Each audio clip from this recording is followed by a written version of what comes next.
قوم سے میں کی سفارش کیا کروں، قوم سے میں کی سفارش کیا کروں، نیک کو شیطان کر دیتی ہے یہ قوم سے میں۔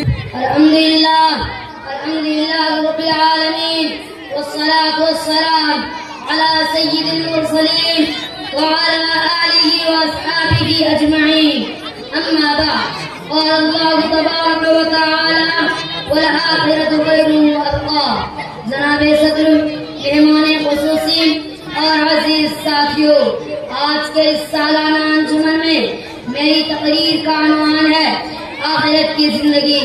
محترم حضرات، ابھی میں نے خطبہ میں قرآن پاک کی ایک آیت کی تلاوت کی جس کا ترجمہ یہ ہے، آخرت کی زندگی بہتر اور باقی رہنے والی ہے۔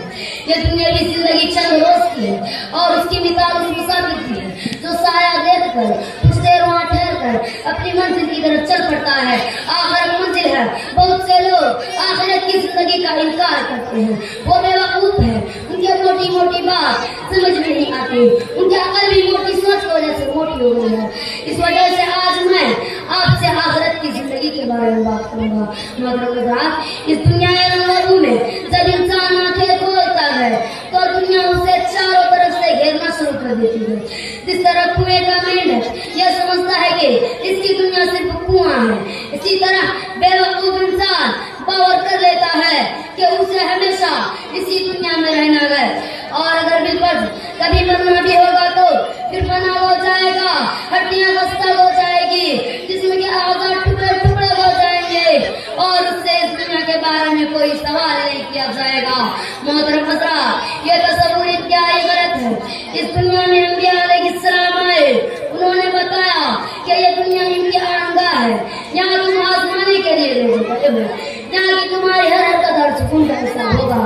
اگر اس دنیا کے رہنے والے انسان نیک کام کریں گے تو پھر مرنے کے بعد کامیابی ان کے قدم چلے گی، اور اگر سرکشی اور غرور، اللہ کے احکام کی نافرمانی، زمین پر فساد، قتل و غارت گری، لوٹ مار، چوری، زنا کاری و بدکاری جیسے اعمال کریں گے تو ایک دن آئے گا کہ اس پر آنے کا حساب اور ہر اگر بات کا حساب دینا ہوگا، اور میرے مقام کا سوال ہوگا اور انصاف ہوگا۔ تو جس نے ایمان کے ساتھ نیک اعمال کیے ہوں گے اس کو جنت ملے گی، اور جس نے شرک و کفر کیا ہوگا وہ ہمیشہ ہمیشہ جہنم میں رہے گا، اور گنہگار مسلمان کو بھی ایک مرتبہ اس میں رہنا ہوگا۔